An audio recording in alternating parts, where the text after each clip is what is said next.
Babak 46, bahaya diam. Alex duduk di pohon sementara api unggun menyala di bawahnya. Beberapa tusuk sate berisi daging digantung di dekat api, dan Alex sedang memakan salah satu tusuk sate itu sekarang. Dari waktu ke waktu, Alex melompat turun, mengambil tusuk sate lagi, dan kembali ke pohon. Dia masih tidak yakin makhluk apa yang tinggal di daerah ini, jadi dia berusaha untuk tetap bersembunyi. Apapun yang datang ke sini akan menarik perhatiannya ke api dan kereta luncur, meninggalkan Alex yang berinisiatif. Setelah makan cukup banyak daging, Alex mengeluarkan sisa tusuk sate dari api, menaruh beberapa pakaian cadangan di sekelilingnya, dan menaruhnya di kereta luncur. Dia akan memakannya besok saat bepergian. Beberapa jam berlalu, dan sekarang sudah larut malam. Saat itulah Alex merasakan sesuatu mendekat. Alex tidak mendengar atau melihat makhluk yang mendekat, tapi dia merasakan banyak ais mana bergerak ke arahnya. Alex perlahan berdiri dari dahan dan diam-diam berpindah ke pohon berikutnya. Perasaan gugup muncul dalam diri Alex, namun ia memaksakan diri untuk tetap tenang. Dilihat dari jumlah mana es yang dipindahkan, ini mungkin makhluk dari alam kedua, dan jelas bukan pada tahap awal. Aku tidak bisa melawannya. Setelah memindahkan dua pohon dari kam daruratnya, Alex memejamkan mata untuk berkonsentrasi merasakan ais mana di atmosfer. Dalam benak Alex, dia melihat bola ais mana berwarna biru yang cukup besar bergerak menuju kemahlamannya. Bola biru mana berdiameter sekitar 2 meter, yang sedikit membingungkan Alex. Rasanya makhluk itu panjangnya sama dengan lebarnya. Tingginya tidak setinggi lebar atau panjangnya, tapi masih cukup tinggi. Aku ingin tahu makhluk macam apa itu. Anehnya, Alex sama sekali tidak mendengar apapun. Hutan itu benar-benar sunyi, dan itu merupakan pemikiran yang menakutkan. Makhluk sebesar itu seharusnya mengeluarkan suara. Tentu saja, kucing hama juga merupakan makhluk yang pendiam, tetapi mereka memiliki ketertarikan pada kegelapan. Alex cukup yakin bahwa afinitas kegelapan membuat kucing hama tetap diam.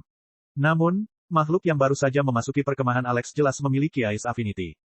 Jika aku tidak bisa merasakan Ice mana, kelangsungan hidupku akan bergantung pada keberuntungan.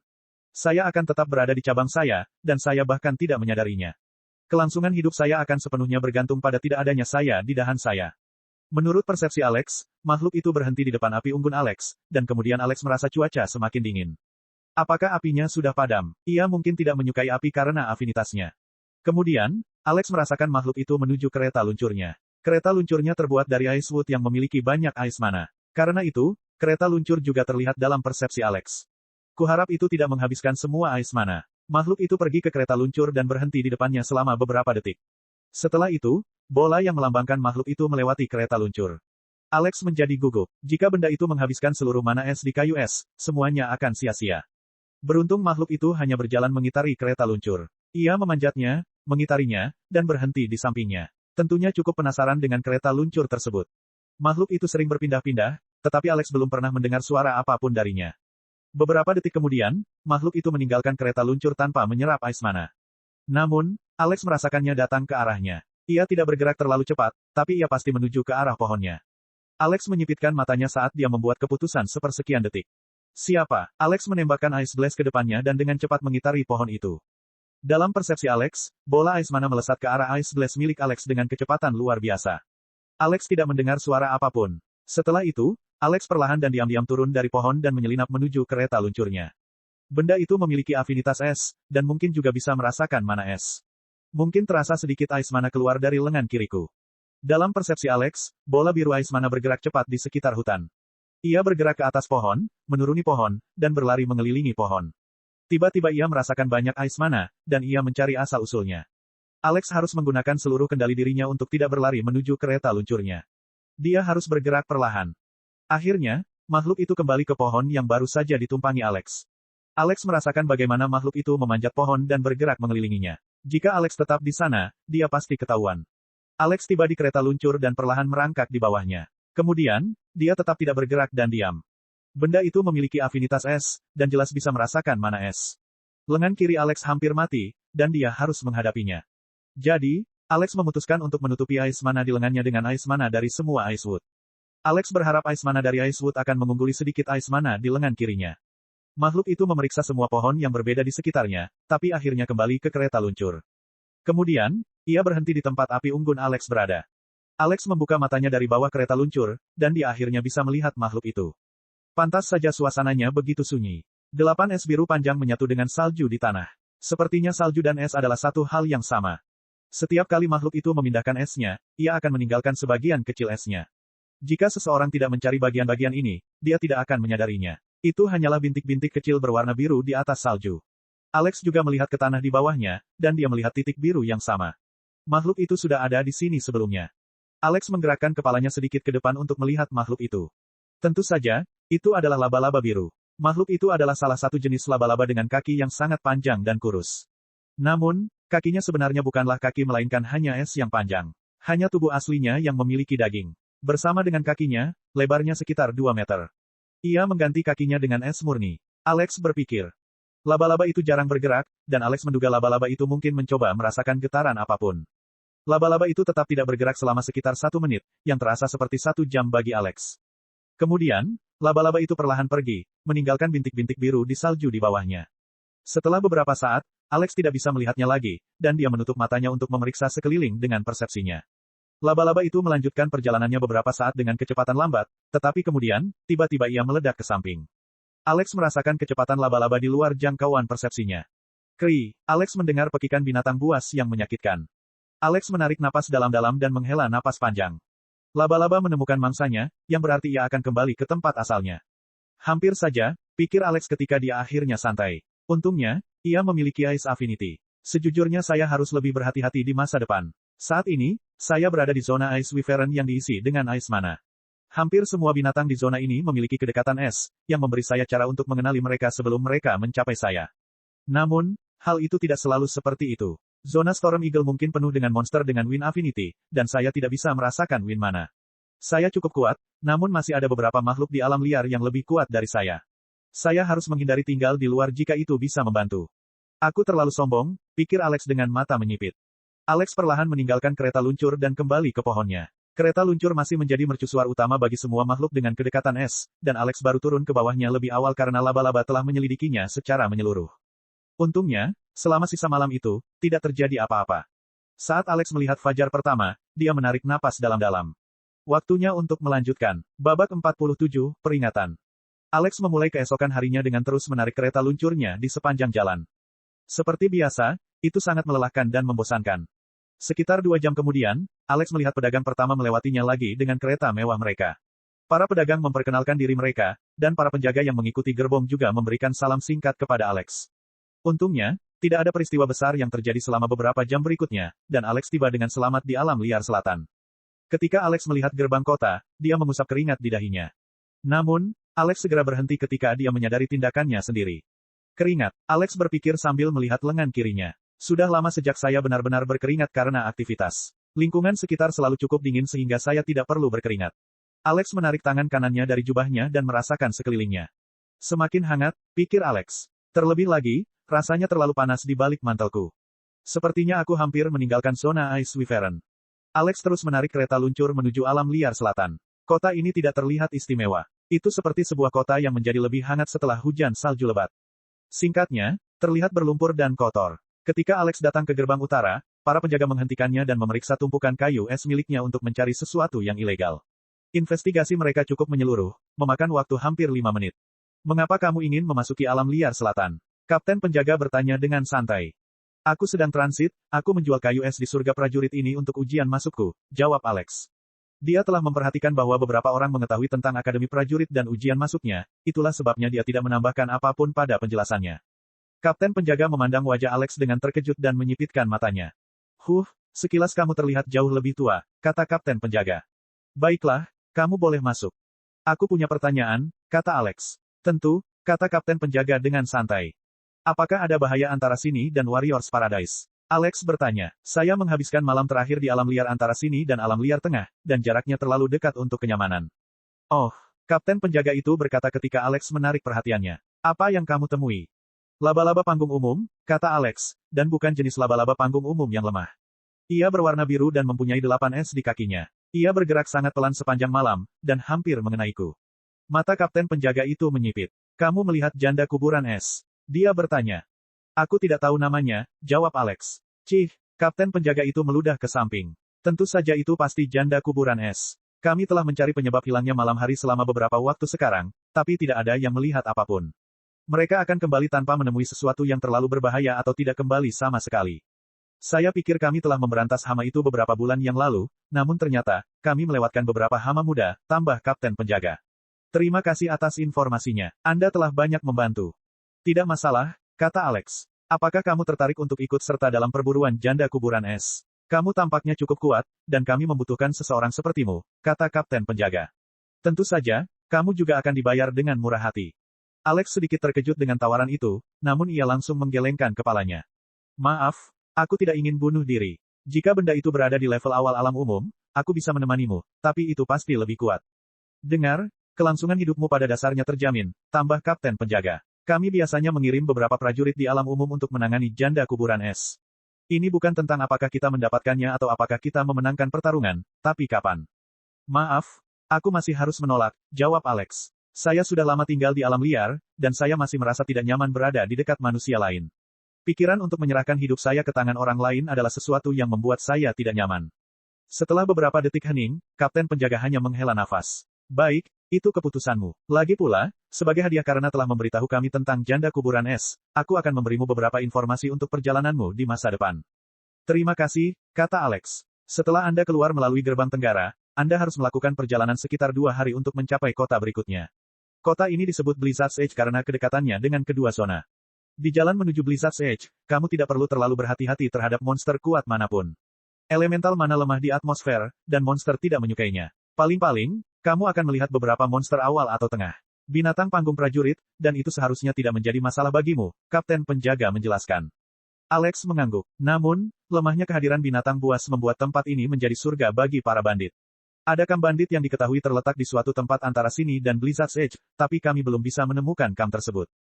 Pemimpin mereka seharusnya adalah prajurit tahap akhir, tapi dia sendiri sangat jarang merampok orang. Dia punya antek-antek dalam hal itu. Bandit paling kuat yang bisa kamu temui adalah kelompok beranggotakan 5 orang yang dipimpin oleh prajurit panggung menengah. Petik 2. Mata Alex menyipit sementara kapten penjaga melanjutkan. Namun, Anda mungkin tidak akan menemukan kelompok seperti itu, tambah kapten penjaga. Para pemimpin regu ini berpengalaman, dan mereka akan segera menyadari bahwa Anda bukanlah sasaran empuk. Tujuan para bandit adalah untuk mendapatkan uang dengan mudah, bukan untuk melawan seseorang sampai mati. Anda bukanlah sasaran empuk, dan mereka akan melihatnya dengan sekali pandang. Menyerangmu terlalu berisiko. Jadi, jika kamu bertemu bandit manapun, kemungkinan besar mereka adalah sekelompok pemula, dan mereka tidak akan membahayakan seseorang yang memiliki kekuatan sepertimu. Kemudian, mata kapten penjaga itu menyipit. Namun, itu mungkin lebih berbahaya bagimu daripada bertemu dengan sekelompok bandit berpengalaman, tambah kapten penjaga. Alex mengangkat alisnya. Apa maksudmu? Para pemula memiliki aura kurangnya pengalaman, ketakutan, dan kegugupan pada diri mereka, jelas kapten penjaga. Bagi seorang pejuang berpengalaman, mereka lebih terlihat seperti sekelompok bajingan daripada bandit. Banyak pejuang yang tidak sanggup membunuh para bandit pemula ini dan hanya akan melukai atau menakuti mereka. Kemungkinan besar mereka juga akan memberikan nasihat hidup kepada mereka. Namun, orang-orang yang telah menjadi bandit telah jatuh ke tingkat kemiskinan yang tidak dapat kita bayangkan. Semua nasihat hidup yang kita berikan kepada mereka tidak ada gunanya. Mereka tidak akan menerima nasihat hidup yang diberikan seseorang tetapi hanya akan menerima marah pada orang itu. Para pemula kemudian akan memberitahu atasan mereka tentang target, dan kamu akan bertemu dengan bandit yang lebih kuat. Terlebih lagi, mereka tahu tentang kekuatanmu sekarang, dan kelompok yang akan menemuimu akan terdiri dari banyak prajurit panggung prajurit menengah. Petik 2. Mata kapten penjaga itu menatap Alex. Jika Anda bertemu bandit manapun, Anda tidak boleh membiarkan mereka melarikan diri, kata kapten penjaga dengan tegas. Jika seseorang mencoba merampokmu, kamu harus membunuhnya. Kalau tidak, kamu hanya mempermainkan hidupmu sendiri. Bahaya jalan ini bagimu bukanlah binatang buas atau bandit yang kuat, tapi kepolosanmu sendiri. Saya harap Anda bisa menerima pembunuhan beberapa orang yang Anda anggap hanya sebagai sekelompok anak-anak. Babak 48, Bandit. Alex menarik napas dalam-dalam. Membunuh sekelompok anak-anak. Pikiran Alex kembali ke bandit yang ditabraknya dalam perjalanan ke alam liar tengah. Alex masih merasa tidak nyaman setiap kali memikirkan kejadian itu. Namun, dia tidak membunuh mereka dengan sengaja, dan terlebih lagi, dia bahkan tidak bisa menghentikan kereta luncur itu jika dia mau. Mereka pada dasarnya telah membuang nyawa mereka sendiri. Namun, kali ini akan berbeda. Kehidupan para bandit pemula ini akan ada di tangannya. Terima kasih atas nasihatnya. Aku akan mengingatnya, kata Alex. Kapten penjaga itu mengangguk. Tidak masalah. Lagi pula kamu tidak bisa pergi ke Blizzard's Edge dalam 1 hari, yang berarti kamu harus berkemah dalam perjalanan ke sana. Jika beberapa bandit memutuskan untuk menyerang, itu akan terjadi di malam hari. Sekali lagi terima kasih, tambah Alex. Kapten penjaga memberi isyarat kepada Alex untuk memasuki kota dengan kepalanya. Jangan membuat kesalahan. Ini hidupmu atau hidup mereka. Alex mengangguk lagi dan memasuki kota. Tidak ada sesuatu yang istimewa di kota itu, dan Alex melewatinya begitu saja dalam diam. Beberapa pedagang memintanya untuk membeli barang, tapi Alex mengabaikannya. Beberapa menit kemudian, Alex keluar melalui gerbang selatan Southern Wild. Bolehkah aku bermalam di dekat tembok kota? Alex bertanya kepada kapten penjaga gerbang ini. Saya tidak punya uang untuk tinggal di kota, dan saya tidak ingin menginap 2 malam dalam perjalanan dari sini ke Blizzard's Edge. Kapten penjaga memandang Alex dengan ekspresi bosan. Tentu, bandit tidak akan berani mendekati kota sedekat ini. Hanya saja, jangan terlalu berisik. Alex mengangguk. Terima kasih, aku tidak akan melakukannya. Kapten penjaga mengangguk kembali dan kembali ke pekerjaannya. Alex menarik kereta luncur ke pinggir jalan dan menggeliat. Bersinar, Alex mengeluarkan pedangnya dan memulai latihannya. Setelah berjam-jam berlatih, Alex berhenti ketika matahari sudah melewati cakrawala. Malam telah tiba, dan Alex memutuskan untuk tidur. Alex sudah melewatkan tidur malamnya dalam perjalanan ke alam liar selatan, dan dia tidak ingin merasa lelah selama perjalanan ke Blizzard's Edge. Aku sudah cukup sering bepergian dalam beberapa hari terakhir, pikir Alex. Pertama, saya pergi dari Taman Duke Warwine ke Desa Koldew. Lalu, saya pergi dari Desa Koldew ke alam liar tengah dan dari alam liar tengah ke alam liar selatan. Besok, saya akan memulai perjalanan 2 hari ke Blizzard's Edge. Setelah itu, saya seharusnya sudah cukup dekat dengan Warriors Paradise. Tatapan Alex mengarah ke barat laut. Dia tidak bisa melihat gunung besar apapun ke arah itu. Aku bahkan tidak bisa melihat dataran tinggi itu lagi. Kemudian, Alex melihat kereta luncur di belakangnya. Pantas saja orang-orang membayar mahal untuk Icewood di Warriors Paradise. Saya belum pernah melihat pohon kayu es sejak keluar dari Desa Koldew, dan perjalanan dari Desa Koldew ke surga prajurit berbahaya dan panjang. Bahkan kereta yang ditarik oleh kuda mungkin akan memakan waktu 2 hingga 3 hari untuk sampai ke surga prajurit dari Desa Koldew. Terlebih lagi, para pedagang harus menyewa penjaga jika ingin menghemat waktu perjalanan. Jika mereka melakukan perjalanan sepanjang malam, sebuah kereta mungkin hanya membutuhkan waktu sekitar 24 jam untuk perjalanan, tetapi mereka membutuhkan penjaga untuk melindungi mereka. Tanpa penjaga, saya pikir kereta akan meninggalkan Desa Koldew saat fajar dan bermalam di alam liar selatan. Setelah itu, mereka akan pergi ke Blizzard's Edge dan bermalam di sana. Terakhir, mereka mungkin akan langsung melakukan perjalanan ke Warriors Paradise. 1 hari perjalanan dengan penjaga atau 3 hari tanpa penjaga. Saya kira itu tergantung pada barangnya apakah layak menyewa penjaga atau tidak. Pikiran Alex melayang ke banyak tempat saat dia perlahan tertidur. Malam ini, Alex tidur di tanah sambil menyandarkan punggungnya di kereta luncur. Malam berlalu tanpa insiden apapun. Alex terbangun saat hari masih gelap, namun jam di dalam dirinya memberitahunya bahwa fajar akan segera tiba. Baiklah, ayo pergi. Dan dengan demikian, hari perjalanan yang melelahkan dimulai untuk Alex. Alex menarik kereta luncur selama lebih dari 12 jam. Puluhan gerbong telah melewatinya, dan Alex juga melihat beberapa kubu orang bepergian tanpa gerbong. Ini pesta untuk para bandit. Saat ini, Alex tidak bisa melihat lagi salju atau lumpur. Bahkan ada beberapa pohon dengan daun asli. Alex hampir lupa seperti apa bentuknya karena dia tidak berada di sekitar apapun kecuali tumbuhan runjung selama berbulan-bulan. Suhunya masih agak dingin, tapi tidak terlalu dingin. Jika Alex harus memberi waktu 1 bulan pada cuaca saat ini, dia akan mengatakan berbaris. Musim dingin telah berakhir, namun musim semi belum sepenuhnya tiba. Ketika malam tiba, Alex melompat ke kereta luncurnya dan memejamkan mata dalam meditasi. Alex tidak ingin berlatih saat ini karena dia harus berada dalam kondisi puncak untuk menghadapi serangan apapun. Sepanjang hari, Alex merasa tidak nyaman, dan semakin memburuk saat malam semakin dekat. Alex tidak takut pada para bandit, tapi dia takut harus membunuh beberapa anak. Alex berada dalam tubuh seorang remaja, tapi dia sebenarnya adalah seorang dewasa muda di kehidupan sebelumnya. Banyak remaja yang menganggap dirinya sudah dewasa, namun ketika mereka menginjak usia 20-an, mereka menyadari perbedaan antara remaja dan orang dewasa sebenarnya. Ada aura percaya diri tertentu dalam diri orang dewasa yang hampir mustahil ditiru oleh remaja. Angin sepoi-sepoi bertiup di sekeliling, dan Alex merasakan gerakan lembut rambutnya tertiup angin. Semuanya sunyi. Berjam-jam berlalu. Alex merasa sedikit lapar, tapi dia bisa melewati hari tanpa makan. Alex fokus mengumpulkan mana dalam meditasinya, dan waktu berlalu cukup cepat baginya. Sepertinya dia setengah tertidur dan setengah terjaga. Tiba-tiba, Alex membuka matanya yang menyipit. Dia mendengar suara gerakan di kejauhan. Alex menoleh, dan dia melihat bayangan melesat di balik pohon. Para bandit telah tiba. Bab 49, Tindakan dan Niat. Alex melihat ke arah area di mana dia melihat bayangan itu. Dia yakin bayangan itu berbentuk manusia. Aku benar-benar tidak ingin melakukan ini, pikir Alex dengan mata menyipit. Kegugupan merayapi hatinya ketika pikiran untuk membunuh beberapa anak muncul. Bersinar, Alex mengeluarkan pedangnya dan memegangnya di samping dirinya. Cahaya bulan sedikit terpantul dari pedang hitam itu, membuatnya nyaris tidak terlihat dalam kegelapan. Hutan kembali sunyi ketika Alex berdiri diam di atas kereta luncur, kepalanya menoleh ke tempat para bandit tadi berada. Angin membuat mantel Alex melambai berirama, membuatnya tampak seperti makhluk yang siap menyerang kapan saja. Kemunculan Alex pada dasarnya memperingatkan segala sesuatu dan semua orang di sekitarnya bahwa mereka tidak boleh menyerangnya. Alex tahu betapa efektifnya intimidasi jika seseorang tidak mau melawan. Dia tidak perlu tampil agresif seperti binatang yang haus darah.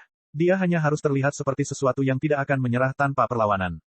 Ia berharap para bandit bisa menemukan sasaran yang lebih mudah. Alex tidak takut akan nyawanya, tapi nyawa mereka. Selama hampir 1 menit penuh, hanya keheningan yang menyelimuti lingkungan Alex. Kemudian, 2 menit berlalu. 3 menit, 5 menit. Setelah 7 menit, Alex menaruh pedangnya dan duduk kembali untuk bermeditasi. Para bandit telah pergi. Alex menarik napas dalam-dalam dan kembali bermeditasi. Namun, hanya 40 menit setelah memasuki meditasi, Alex mendengar beberapa suara kecil. Mereka kembali, dan masih banyak lagi, pikir Alex dengan mata menyipit. Alex perlahan berdiri lagi dan menghunus pedangnya. Keheningan 10 detik berlalu lagi. Pergi, teriakan keras bergema di lapangan kecil Alex, dan Alex menyipitkan matanya. Bersinar, bersinar, bersinar. Dalam sekejap, lebih dari 15 orang melesat keluar dari pepohonan saat mereka berlari menuju kereta luncur Alex. Namun, Alex mengertakkan gigi saat melihat penampilan mereka. Para bandit datang dari berbagai kalangan. Alex dapat melihat beberapa remaja, namun ia juga dapat melihat orang dewasa muda, pria parubaya, dan seorang pria yang lebih tua. Mereka semua kotor, dan mereka tidak memakai baju besi yang mencolok. Paling banyak, ada yang mengenakan rompi yang terbuat dari kulit kasar dan berlubang. Yang lainnya mengenakan pakaian compang camping dan tua. Namun, yang terburuk adalah tidak satupun dari mereka membawa senjata. Mereka semua keluar dari pepohonan tanpa senjata, dan terlebih lagi, mereka bahkan tidak melihat ke arah Alex. Mereka sepenuhnya fokus pada Icewood di kereta luncur. Mereka tidak pernah bermaksud menyerang atau melukai Alex, dan dia tahu itu. Mereka hanya menginginkan kayu es, dan mereka tidak akan menyerang atau melukai Alex saat mencuri dari kereta luncur Alex. Alex tahu mengapa mereka melakukan ini. Mereka menyadari bahwa saya tidak nyaman membunuh orang. Jadi, mereka keluar tanpa senjata atau baju besi apapun dan tanpa niat menyerang saya. Mereka mengandalkan fakta bahwa aku tidak mau membunuh mereka. Alex mengambil keputusan sepersekian detik dan melompat ke arah bandit terdekat. Bang! Alex meninju dada bandit itu, melemparkannya ke pohon di belakangnya. Bang! Bandit itu menabrak pohon dengan benturan keras, dan suara patah tulang bergema di seluruh lapangan kecil. Kesunyian. Para bandit berhenti bergerak ketika mereka melihat rekan mereka. Alex memandang bandit lain dengan mata menyipit, tapi hatinya bergetar saat melihat mata mereka. Mereka tidak kaget, takut, atau marah. Tidak, tatapan mereka sedang mengevaluasi. Sepertinya mereka ingin melihat apa yang terjadi pada rekannya. Bandit yang diusir Alex terbatuk-batuk dan menarik napas dalam-dalam. Dia masih hidup, hanya itu yang dibutuhkan para bandit, dan mereka segera melanjutkan menuju kereta luncur. Jadi bagaimana jika mereka terluka? Yang lain akan membagi hasil rampasan mereka dengan mereka, yang akan membuat semua ini sepadan. Selama mereka tidak mati, itu akan sia-sia. Yang pertama mencapai kereta luncur dan mulai merobek kandang yang menahan kayu es. Kegugupan Alex bertambah saat dia mengertakkan gigi lebih keras lagi. Bersinar, sebuah lengan berdarah melayang di udara. Alex telah memotong lengan salah satu bandit yang baru saja mencakar sangkar. Para bandit lainnya berhenti sejenak untuk melihat apa yang terjadi.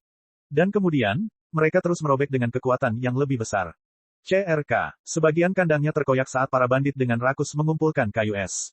Sementara itu, bandit dengan satu tangan meraih lengannya, meletakkannya di bawah lengan lainnya, dan juga terus mencakar kayu es dengan tangannya yang bebas. Mata Alex menjadi merah karena stres dan konflik batinnya. Aku tidak bisa membiarkan mereka lolos dengan membawa kayu es. Saya butuh itu. Tujuanku adalah menjadi kuat. Saya ingin mencapai ketinggian yang tidak mungkin dicapai di bumi. Kata-kata kapten penjaga terlintas di benak Alex. Ini hidupmu atau hidup mereka. Bersinar, kesunyian. Para bandit itu menoleh dengan kaget saat mereka berhenti. Tubuh tanpa kepala jatuh ke tanah. Alex mencengkeram pedangnya erat-erat. Itu sangat mudah. Pedangku menembus tubuhnya seperti mentega. Aku baru saja mengakhiri hidup manusia. Lengan Alex bergetar ketika kegugupan dan ketakutannya berubah menjadi kemarahan. Para bandit ini telah memaksanya mengambil jalan yang tidak bisa kembali, dan dia membenci mereka karenanya. Dia telah membunuh satu, dan rasanya tidak seburuk yang dia kira. Tidak ada perasaan menyesal atau teror. Tidak, rasanya Alex baru saja kehilangan sesuatu. Membunuh tidak terasa terlalu sulit saat ini, dan kemarahannya adalah alasan yang dibutuhkan Alex. Bersinar, Alex secara diagonal membagi dua tubuh bandit lain. Pedangnya sangat tajam sehingga batang tubuhnya mungkin tidak ada. Mata para bandit mencerminkan ketakutan yang mendalam. Mereka dengan cepat mengambil kayu es yang bisa mereka bawa dan melarikan diri. Bersinar, Alex membunuh bandit lain. Jatuhkan kayu es itu, dan kamu bisa tetap hidup, katanya dingin. Tak satu pun dari mereka mendengarkan. Sepertinya kayu es lebih penting daripada nyawa mereka. Alex mengertakkan gigi. Bersinar, bersinar. Alex membunuh dua bandit bahkan sebelum mereka bisa bergerak sejauh 2 meter. Para bandit ini paling banyak berada di tahap awal alam prajurit. Beberapa dari mereka bahkan memiliki tubuh yang setara dengan manusia di bumi. Jatuhkan, Alex berteriak. Beberapa bandit menoleh ke belakang, dan ketika mereka melihat mayat tambahan, mereka menjatuhkan kayu es dan terus berlari. Namun, 3 bandit terjauh tidak menjatuhkan kayu es tersebut. Mereka mempunyai peluang terbaik untuk lolos. Bang! Tanah di bawah Alex hampir meledak saat dia maju dengan kecepatan penuh. Dalam waktu kurang dari 1 detik, Alex tiba di dekat bandit pertama dan membunuhnya.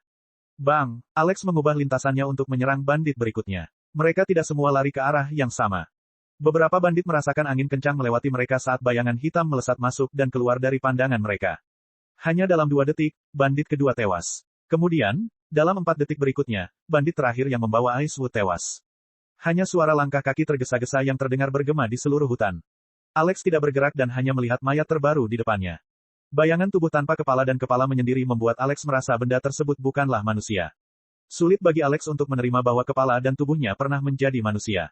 Sepertinya kedua hal ini tidak berhubungan sama sekali. Alex menatap mata kepala yang ketakutan itu.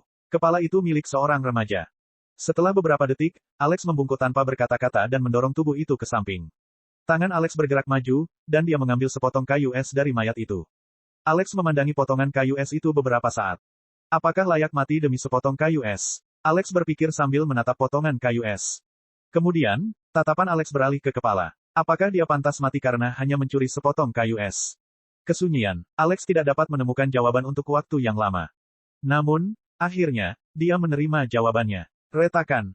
Alex menghancurkan potongan kayu es di tangannya. Tidak penting apa yang dia curi. Tindakan tidak penting. Niatnya adalah. Alex perlahan berdiri lagi dan berjalan kembali ke kereta luncur. Alex melompat ke kereta luncur dan menutup matanya. Sepanjang waktu, dia mengabaikan potongan-potongan manusia sebelumnya. Ini hidupku atau hidup mereka. Tindakan tidak penting. Niatnya adalah. Alex mengulangi kalimat ini beberapa kali di kepalanya. Saya telah melakukan apa yang harus saya lakukan. Dan dengan demikian, keheningan kembali terjadi di tempat terbuka. Alex mengulangi kalimat ini di kepalanya sepanjang malam. Alex adalah satu-satunya makhluk hidup, dan area di sekitar kereta luncurnya dikelilingi oleh mayat manusia fana. Tidak ada senjata. Babak 50, alasan. 1 jam keheningan berlalu. Alex tidak bisa memasuki meditasi. Tubuhnya tegang dan gemetar karena marah dari waktu ke waktu. Aku sudah melakukan apa yang perlu kulakukan, Alex terus mengulangi dalam benaknya. Dia sudah terbiasa dengan bau darah, tapi Alex tanpa sadar bernapas melalui mulutnya untuk menghindari baunya. Sakit kepala yang menyakitkan terbentuk selama 1 jam. Alex merasa perutnya mual. Aku sudah melakukan apa yang perlu kulakukan. Alex perlahan membuka matanya dan memandangi potongan tubuh yang mengelilingi kereta luncurnya. Dia telah melakukan ini beberapa kali dalam 1 jam terakhir. Sepertinya dia mencoba memastikan apakah semua ini benar-benar terjadi. Ini mungkin aku, pikir Alex sambil melihat ke salah satu mayat. Namun, tidak peduli seberapa sering Alex mengatakan hal ini pada dirinya sendiri, sepertinya ada sesuatu di dalam dirinya yang tidak menerima pemikirannya. Aku melakukan hal yang benar. Jika aku membiarkan mereka melarikan diri, mereka akan memanggil bandit yang lebih kuat. Namun, ketika Alex memikirkan hal itu, dia menyadari sesuatu. Tapi, kenapa aku hanya membunuh yang membawa Icewood? Perut Alex bergetar. Aku membiarkan yang lain melarikan diri. Bandit yang lebih kuat akan datang bagaimanapun juga. Tetapi, mengapa aku membunuh yang lain? Mereka semua sudah mundur. Apakah beberapa potong kayu es akan merusak rencanaku? Kesunyian. Alex memandangi potongan-potongan kayu es yang masih dipegang beberapa mayat di tangannya. Alex tahu jawabannya. Tanpa membunuh setidaknya 1 atau 2 dari mereka, yang lain tidak akan mundur. Tidak membunuh siapapun akan berakhir dengan seluruh kereta luncurku dicuri. Kesunyian. Alex memandangi mayat-mayat itu. Kecuali 2 kematian pertama, kematian lainnya tidak diperlukan. Kematian mereka tidak mengubah hasilnya. Kesunyian. Seharusnya aku membunuh mereka semua, pikir Alex setelah beberapa saat. Jika aku membunuh mereka semua, kematian ini tidak akan sia-sia. Saya sudah melupakan pelajaran yang saya pelajari di alam liar. Teruskan atau mundur. Saya mencoba untuk memiliki kedua hal itu. Saya ingin menyimpan barang-barang saya dan tetap aman, tapi saya juga tidak ingin membunuh siapapun. Keraguan-raguan saya berakhir dengan saya tidak mendapatkan satu pun dari 2 hal ini. Saya telah membunuh beberapa orang, dan keselamatan saya tidak terjamin. Aku seharusnya membunuh mereka semua. Kesunyian. Saat Alex sampai pada alur pemikiran itu, tubuhnya yang tegang perlahan menjadi rileks. Namun, sakit kepalanya semakin parah. Saya tidak bisa membuat kesalahan itu lagi. Kesunyian. Tiba-tiba, mata Alex terbuka dengan kilatan dingin ketika dia mendengar suara yang sangat sunyi di kejauhan. Bang! Kereta luncur itu bergetar ketika Alex melesat ke kejauhan dengan seluruh kecepatannya. Tunggu! Bersinar. 2 bagian tubuh jatuh ke tanah. Alex memandangi mayat itu dengan mata menyipit. Pakaian hitam terbuat dari kulit, belati, panah, tudung. Itu bandit, tapi lebih kuat. Aku merasakan sedikit perlawanan dari pedangku. Alex memandang sekelilingnya dengan waspada, tapi dia tidak mendengar, melihat, atau merasakan orang lain. Seorang pengintai. Alex menyipitkan matanya. Saya tidak bisa melakukan kesalahan yang sama. Alex perlahan menarik pedangnya ke belakang dan menyembunyikannya serta lengannya di balik jubahnya. Setelah itu, dia diam-diam tapi dengan cepat bergerak di sekitar lingkungan tempat terbukanya. Alex sudah lama tinggal di alam liar, dan dia mahir bergerak tanpa suara. Alex bergerak mengelilingi lapangannya dalam lingkaran lebar, tidak pernah meninggalkan kereta luncurnya terlalu lama. Dia harus mengawasinya. Namun, Alex tidak menemukan bandit kedua, bahkan setelah mencari lebih dari 5 menit. Akhirnya, Alex kembali ke kereta luncurnya dan duduk kembali. Ia berharap malam itu akan segera berakhir. Waktu berlalu dalam keheningan bagi Alex. Satu-satunya hal yang menemani Alex adalah pikirannya. Sementara itu, di sebuah kamp beberapa kilometer jauhnya, seorang pria parubaya berpenutup mata sedang menatap tajam ke arah seorang pria muda berambut coklat yang tidak terawat. Kemungkinan besar dia sudah mati. Lalu kenapa? Pria itu bertanya dengan nada tanpa kompromi. Ryan adalah pengintai terbaik kita. Pria muda itu berteriak sambil menatap pria itu. Dia mengalami hal-hal yang lebih buruk. Saya yakin dia masih hidup. Lalu kenapa dia belum kembali? Pria berpenutup mata itu bertanya dengan suara serius. Aku tidak tahu, teriak pemuda itu. Namun, aku yakin dia masih hidup. Itu sebabnya kita harus memeriksanya. Jangan bodoh, pria tua itu mendengus. Kamu sudah cukup lama berada di kampku. Kamu harus tahu bagaimana keadaannya. Jika dia belum kembali, dia akan meninggalkan kelompok kita, atau dia mati. Bandit tidak akan ditangkap, dan tidak ada binatang buas yang kuat di sekitar. Selain itu, Ryan tidak punya alasan untuk meninggalkan kami. Dia sudah mati. Bayangkan saja, pria berpenutup mata berkata dengan nada serius. Tinju pemuda itu bergetar hebat karena marah. Kalau begitu, kita harus membalas dendam.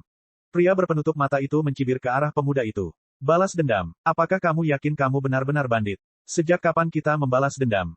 Kami preman. Pria berpenutup mata berkata dengan gusar. Kami penjahat. Kami pengkhianat. Kami semua di sini hanya untuk mendapatkan uang karena satu dan lain hal. Kami bukan sekelompok teman. Kami bukan keluarga. Kita semua mempunyai keluarga sendiri, dan kita semua membutuhkan uang. Beberapa dari kita menginginkannya untuk keluarga kita yang kelaparan, dan beberapa dari kita menginginkannya untuk diri kita sendiri. Alasannya tidak penting. Kami di sini hanya demi uang. Itu saja, pria berpenutup mata itu mengakhiri. Pria muda itu mengertakkan gigi karena marah. Kalau begitu, ayo kita lakukan demi uang. Orang itu membawa lebih dari 1 ton kayu es. Bukankah itu layak mengambil risiko? Apakah emosimu membutakanmu terhadap rasionalitas? Pria berpenutup mata bertanya dengan mata menyipit. Para pengemis mencoba menganiaya dia, dan dia membunuh hampir setengah dari mereka. Itu menunjukkan bahwa dia bukanlah orang asing dalam membunuh manusia. Lalu, dia membunuh pengintai terbaik kita, sementara dia hanya mempunyai tugas untuk mengintai. Aku kenal Ryan, dan aku tahu bahwa dia hanya akan melakukan pengintaian. Dia tidak akan mencoba apapun sendirian. Dia lebih pintar dari itu. Namun, Ryan sudah mati. Itu berarti persepsi korban kita sangat luar biasa. Selain itu, dia berhasil membunuh Ryan. Perintah Ryan adalah mundur saat ada tanda bahaya, dan dia punya banyak trik jika menyangkut hal itu, melarikan diri. Ryan hanya bisa dibunuh oleh seseorang yang jauh lebih kuat darinya. Orang seperti itu hanya bisa berada di tahap prajurit akhir atau tahap prajurit puncak. Bahkan jika kita semua menyerang sekaligus, beberapa dari kita masih akan mati dalam pertarungan. Lalu bagaimana? Kami akan kehilangan sebagian besar anggota kami yang paling berpengalaman demi beberapa Icewood. Itu tidak layak, pria berpenutup mata itu mengakhiri. Namun, pemuda itu semakin marah dan frustrasi. Bagus, dia berteriak. Kalau begitu, aku akan melakukannya sendiri. Pria itu berbalik untuk meninggalkan kamp. Puci. Namun, kakinya terhenti saat pedang keluar dari lehernya. Saya tidak bisa mengambil risiko jika Anda membeberkan lokasi kami, kata pria berpenutup mata itu dengan penuh tekad. Bersinar, bandit itu memenggal kepalanya dan menyingkirkan pedangnya. Orang yang lebih tua di samping pria itu hanya memandangi mayat itu dengan mata penuh rasa kasihan. Berikan Martha dan Holly masing-masing 1 emas, kata pria itu kepada pria yang lebih tua. Pria yang lebih tua itu mengangguk. Martha adalah istri dari Ryan, pramuka yang tewas, dan Holly adalah istri dari orang yang tewas di tanah. Berikan masing-masing 10 perak kepada keluarga pengemis yang meninggal, tambah pria itu. Pria yang lebih tua itu mengangguk lagi dan perlahan meninggalkan kamp. Kini, pria berpenutup mata itu ditinggalkan sendirian, dan dia menghela napas dalam-dalam. Aku tidak bisa mempertaruhkan nyawa rekan-rekan kita, dia berkata dalam hati pada dirinya sendiri. Jika kita semua mati, seluruh keluarga kita akan kelaparan. Kami tidak bisa mengambil risiko apapun. Cek cek cek cek cek cek cek cek cek. Rakan-rakan kultivator sekalian, sebelum retret, sila terus berkultivasi untuk jurus subscribe, like, share dan komentar agar sekte ini terus berkembang pesat.